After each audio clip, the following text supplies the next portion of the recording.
welcome to our third video following the A-level Edexcel biology specification.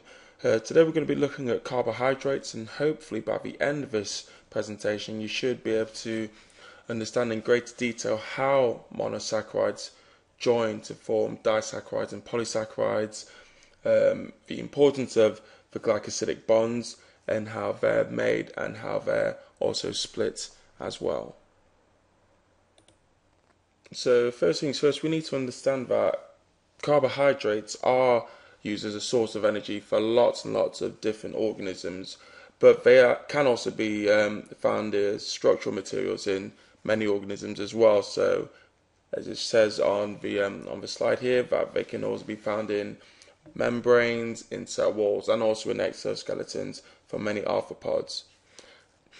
Now, all carbohydrates contain the elements carbon, hydrogen, and oxygen, and the general formula for carbohydrate is what we've got here. So we've got open brackets CH2O close brackets N. So glucose, which is one that everyone should be familiar with, is C6H12O6, while the formula for sucrose, which is a disaccharide, is C12H22O11. So it all follows a very general formula.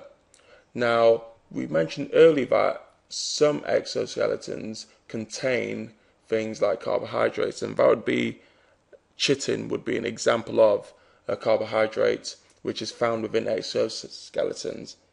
The reason why that is because there's an amino group present which causes there to be even more hydrogen bonding between the chains. So therefore it's extremely resilient and tough.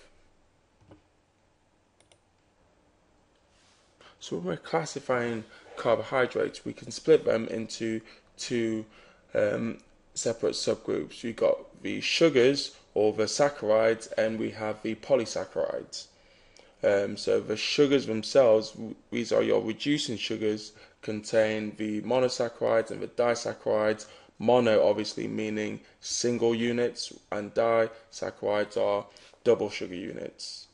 We need to be very careful when we actually use the word sugar, because sugar in everyday use is actually the disaccharide sucrose, not glucose as most people think. So as we've got here, we've got the monosaccharides, which include things like glucose, fructose, and galactose. Your disaccharides, which are two sugar units joined together, include things like sucrose, maltose, and lactose. But we also have the non-reducing sugars here as well, and these are your polysaccharides, and they could be storage, things like glycogen and starch, or they could be structural, so things like cellulose, which is found within cell walls, and chitin, as mentioned earlier, found within exoskeletons.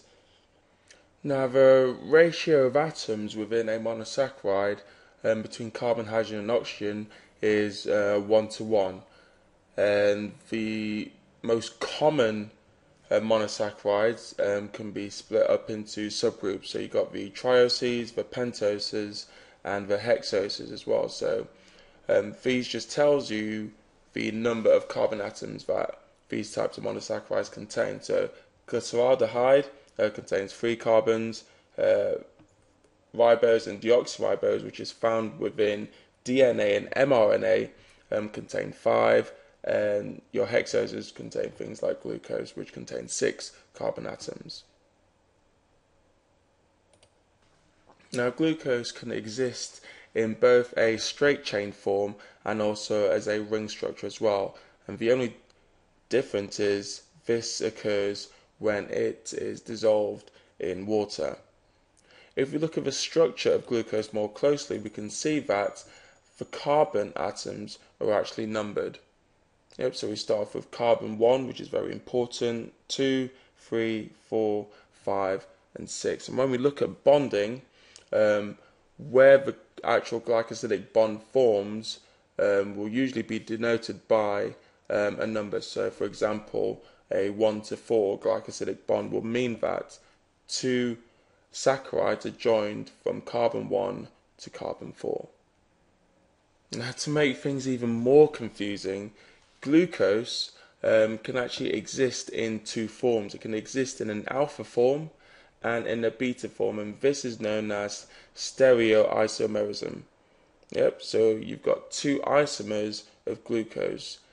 Now the only difference between these two forms of glucose is the position of the OH group.